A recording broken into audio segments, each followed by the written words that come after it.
The way that the world views something is an energetic binding. If there's enough people that believe a certain way, it can be a binding. And so if you are able to escape that binding and, as in Neville's words, become intuitively observant, you would actually see that there's a very different interpretation that reveals itself to you.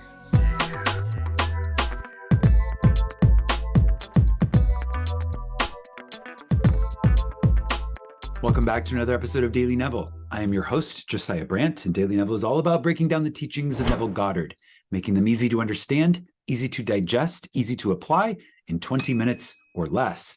Today we are continuing with Neville's 1941 book titled, Your Faith is Your Fortune, and this is chapter 2, You Shall Decree. We're going to jump right in. Chapter 2, So shall my word be that goeth forth out of my mouth. It shall not return unto me void, but it shall accomplish that which I please, and it shall prosper in the thing whereto I sent it.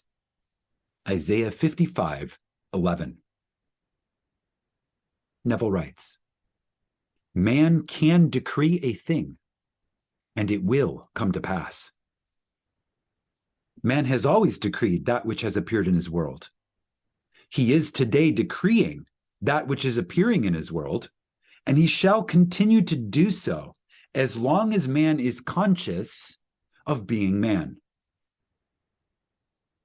Nothing has ever appeared in man's world but what man decreed that it should. This you may deny, but try as you will, you cannot disprove it. For this decreeing is based upon a changeless principle. Man does not command things to appear by his words, which are, more often than not, a confession of his doubts and fears. Decreeing is ever done in consciousness.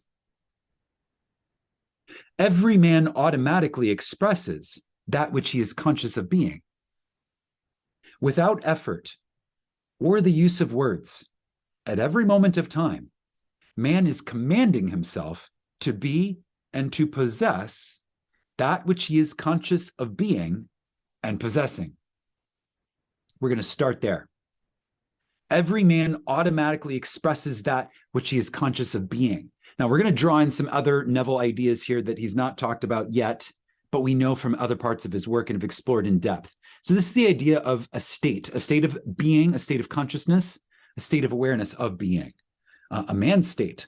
And a state is, according to Neville, the sum total of all that a human accepts and consents to as being true of himself and others.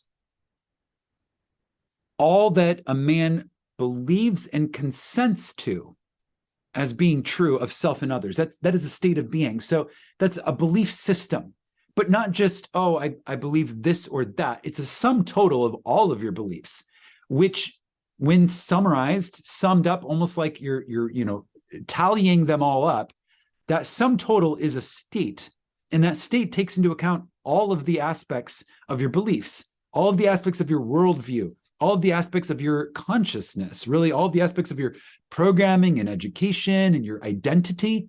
All of that is your state of being. And your state of being outpictures into the world that you walk through each and every day.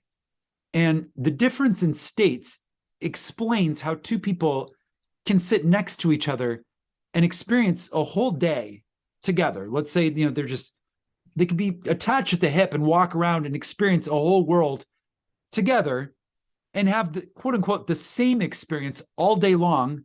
And at the end of the day, relate two very different internal experiences of an external world. It's because of a difference in their states of being. Their states of being. Even what we notice about what's happening around us is determined by our state. And I'm going to make this really simple, even just by saying that, when we're really laser focused on something, we may not even notice something that other people would notice if they were sitting right next to us. And it's because of our state.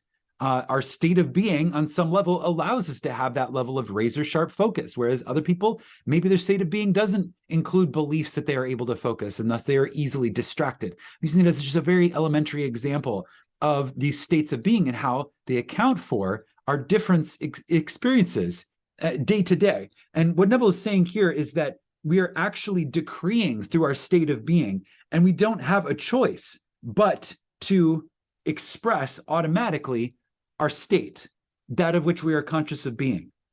Continue with Neville's words here. Without effort or use of words at every moment of time, man is commanding himself to be and to possess that which he is conscious of being and possessing. This changeless principle of expression is dramatized in all the Bibles of the world. The writers of our sacred books were illumined mystics, past masters in the art of psychology. In telling the story of the soul, they personified this impersonal principle in the form of a historical document, both to preserve it and to hide it from the eyes of the uninitiated. They personified this impersonal principle, which is the changeless principle of expression. Okay, so it's personified because it's impersonal. So why is it impersonal? Because this isn't only true for me, and it's not only true for you, it's actually true for everyone. Everyone is in a state. Everyone is out picturing their state into a world, and this is how Source gets to experience itself. Living in the mind of God through billions of individual points of perspective and awareness, all of which are in states, all of which are experiencing the world through a distinct state.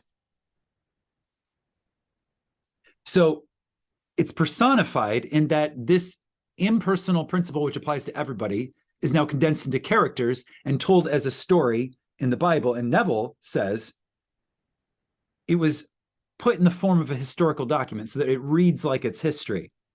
Well, we all know that if that indeed was the intent, these illumined mystics were successful, because a lot of the so-called uninitiated world accepts the Bible as history. And of course, one of Neville's core theses is that it is history, but not in a physical sense. It's divine history. And he'll explain a lot more about that as we go.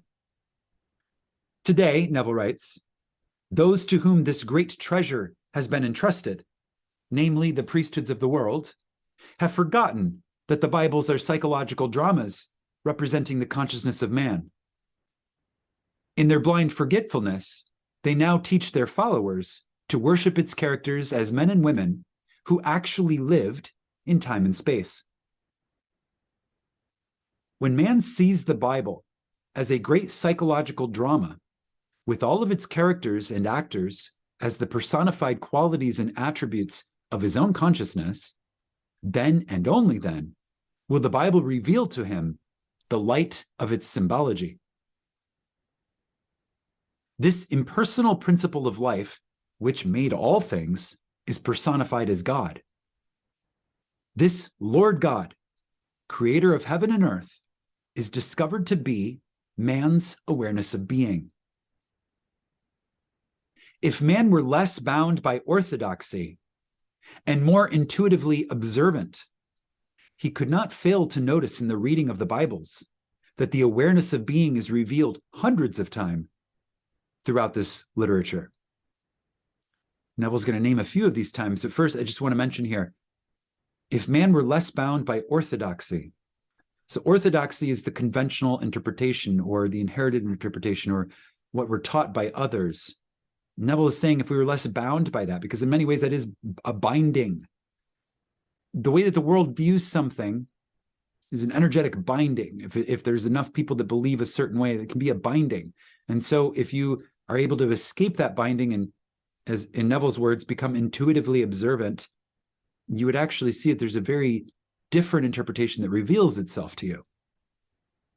Neville continues to name a few of these hundreds of times where the awareness of being is revealed as the Lord God, creator of the heaven and earth. To name a few of these, I am hath sent me unto you. Be still and know that I am God. I am the Lord, and there is no God. I am the shepherd. I am the door. I am the resurrection and the life. I am the way. I am the beginning and the end. I am. Man's unconditioned awareness of being is revealed as Lord and Creator of every conditioned state of being. If man would give up his belief in a God apart from himself, recognize his awareness of being to be God, this awareness, which fashions itself in the likeness and image of its conception of itself, he would transform his world from a barren waste to a fertile field of his own liking. Very powerful statements here. If we could recognize our awareness of being to be God, to be the awareness that fashions itself in the likeness and image of its conception of itself. If you think about this, in season 2 of Daily Neville, the very end of Prayer, the Art of Believing, Neville talks about the ultimate prayer. And prayer is a way of being, as we discussed in detail in that series. And he says the ultimate prayer is to pray that I am Jesus Christ, which is the ultimate form of the divine expressing in the form of being human.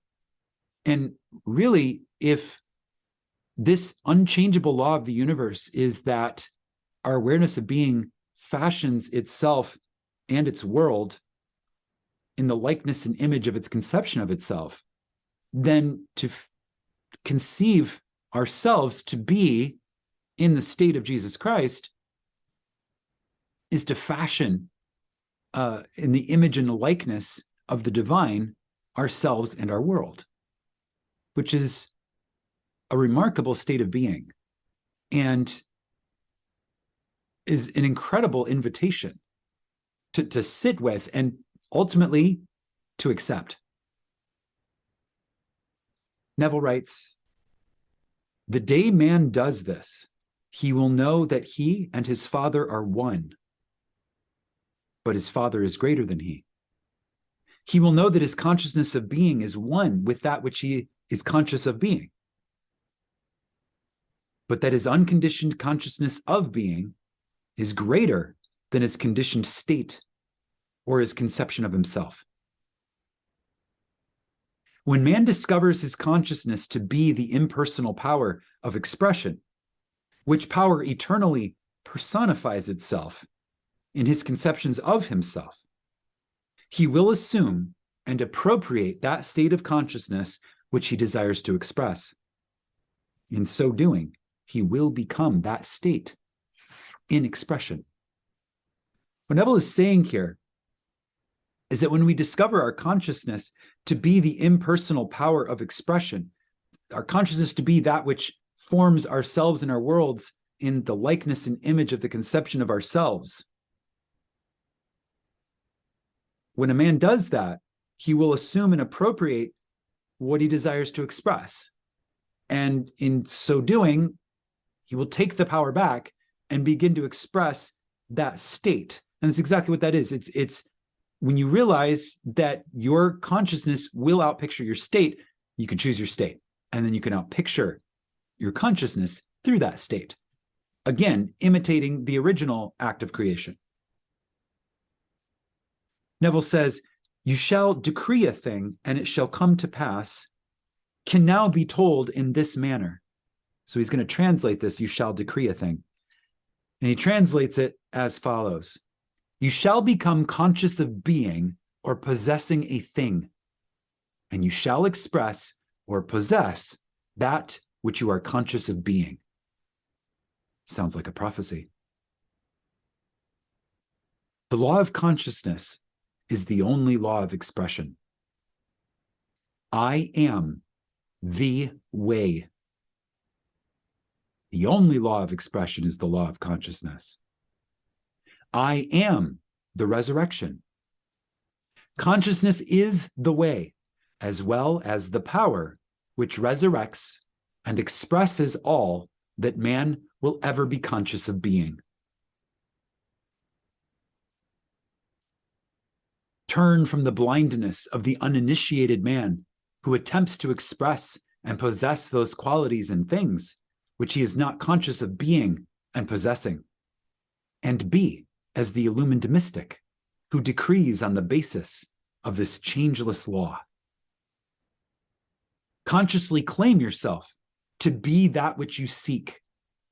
Appropriate the consciousness of that which you see, and you too will know the status of the true mystic as follows. So he's going to give the creed of the true mystic, and it is as follows. I became conscious of being it. I am still conscious of being it, and I shall continue to be conscious of being it until that which I am conscious of being is perfectly expressed. I'm going to read that again, and I invite you to say it with me, with feeling. I became conscious of being it. I am still conscious of being it. And I shall continue to be conscious of being it until that which I am conscious of being is perfectly expressed. Yes, I shall decree a thing, and it shall come to pass. Awesome second chapter there from Your Faith is Your Fortune by Neville Goddard. Really looking forward to continuing this series with the next episode, which is all about the next chapter titled The Principle of Truth.